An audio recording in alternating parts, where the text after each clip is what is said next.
As a wise community, we all know that education is not only a matter of political policies and agendas. Sometimes all it takes is just one individual to make a difference. Some of the greatest changes and social movements of our time were, in fact, initiated by individuals who felt compassion, who felt courage and dedication to bring about change in the lives of those who need it the most. And we have the privilege of having one such individual among us this morning.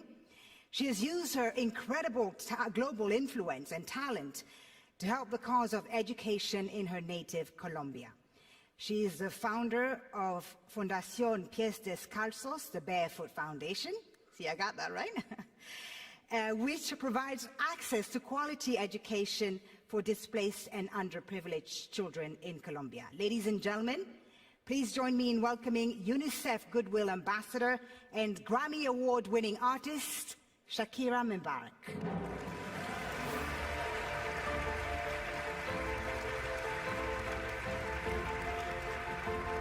Thank you.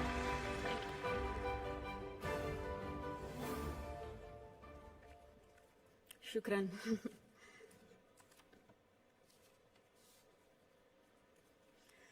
Good morning, Your Highness, Excellencies, friends and colleagues. I would like to thank you for the opportunity to be here today. It's also an honor to join forces with Educated Child, an organization led by a woman who is an amazing role model, a woman who has shown such relentless dedication to getting every child in school. This is such an exciting day for us because it marks the beginning of a new era in my home country, Colombia.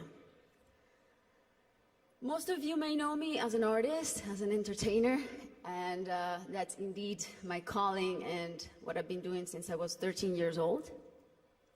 But I never would have imagined when I started out that my work as an artist would end up being the vehicle for me to serve my greater purpose in life of working towards eradicating poverty through the power of education.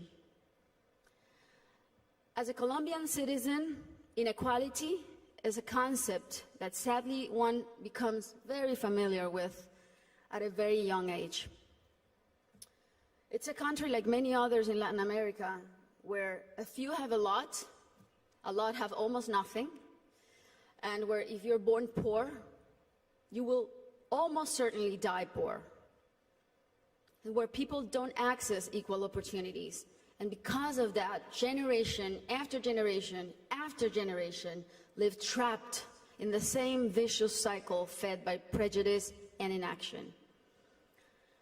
Growing up in my country when I was around 8 years old, I remember I saw kids my age who, instead of being in school, were already working in the streets, were barefoot in the park, kids like me, whose reality was completely different than mine, only because of the circumstances into which they were born. It was really hard for me to accept that something so unjust didn't have a solution. There had to be something that could be done. So I often asked myself why the adults around me were so resigned to the fact that these kids, who were just like me, or even their own children, were living in a parallel reality so different and so cruel. As Kofi Annan put it, poverty is intolerable in a world of plenty. So as soon as I had some success, the first thing I wanted to do was to invest as many resources as I could into what later would become the most meaningful project of my life, working for children. So I set out to find a team of people who dreamed big and worked hard and thought like me to help me right the wrongs that I had witnessed throughout my entire childhood. And that's when our foundation, the Barefoot Foundation, Pies Descalzos Foundation, was born. I knew, and I was only 18 years old then, but I knew that I wanted to focus on children and improving their lives, but I didn't know where to start. So I really felt that I needed to learn what the roots of inequality and low social mobility were. So I decided to study the reasons why children were working in the streets, or why some children were being recruited by the violent organizations like the paramilitary or the guerrillas. Why were so many children suffering from chronic malnutrition? And I realized that most of the issues that children face in my country had and have a common denominator: the lack of access to quality education. To me, it became crystal clear that education was the surest way to give all of these kids the best fighting chance of improving their circumstances in life, because education is the great equalizer.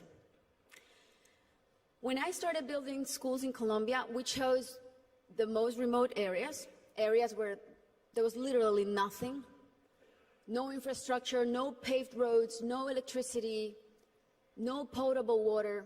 And we decided to build in those places, but not only build schools, but state-of-the-art schools. Schools with comprehensive models that included ECD programs, school feeding programs, parent and teacher training. And another very important part is we decided to engage the government as a strategic partner, and made it nearly impossible for them to say no to doing their part by showing them results through our holistic model that really proved to work.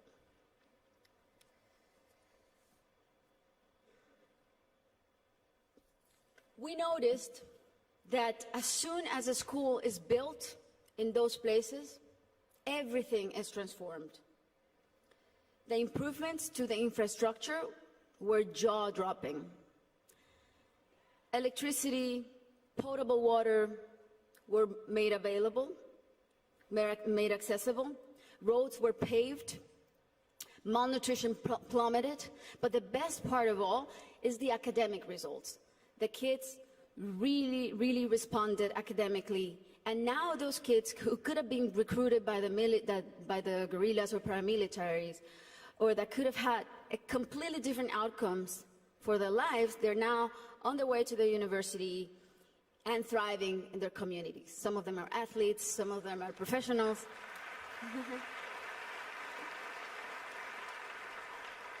That's why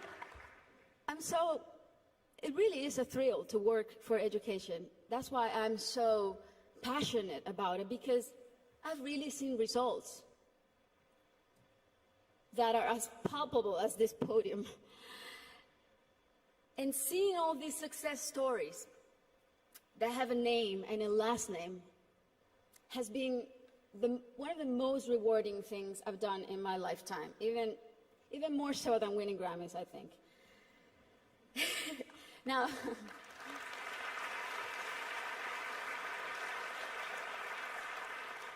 that said, our work is far from being done. Many developing countries are still rife with inequality and internal conflict, and there are a lot of kids who still need to be reached. History is not only the past. History, it's made every day in the present. And what matters now is how we go forward and how we fix what's wrong. And that is the real challenge.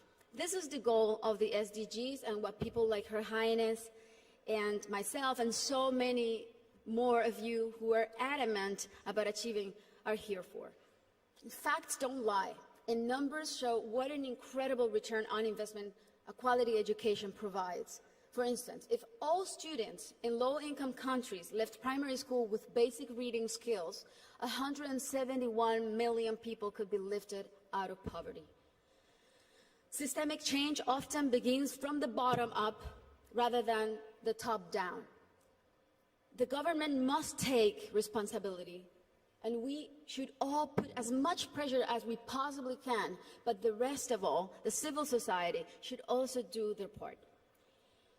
What we have discovered, both at PS Descalzos and Educated Child, is that many times only one single barrier to entry, such as no access to transportation or basic needs like a functioning bathroom, can prevent a kid from attending school or even put them at risk of dropping out. Sometimes all it takes to change a child's life is the security of a hot meal in school, or the ease of being able to hop on a bus that will leave you safely at your classroom's door. It's as simple as that. And these are simple interventions, and they don't cost a lot. The biggest effort really is in mapping the communities, in going door to door, searching for the out-of-school children, talking to the parents, talking to their families. Giving a name and putting a story behind these children is the first step to start rewriting their story. Over the next 3 years, we pledge to get 54,000 kids who are out of school or at risk of dropout into the educational system. Ultimately, more than 295,000 people will benefit from this project, including children, teachers, families, and community members. New schools and classrooms will be built. School kits and uniforms will be distributed. Children will be enrolled in school, feeding and transportation programs. Teachers will be trained in strategies and in how to identify those students who are at risk so they can receive psychosocial support.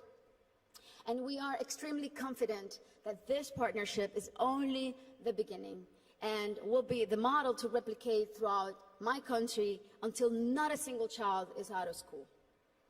This is our responsibility. Thank you.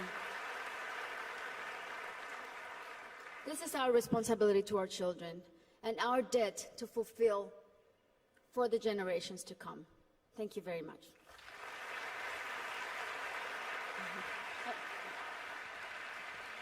Thank you so much, Ms. Shakira, for that impassioned speech. Thank you for speaking from the heart.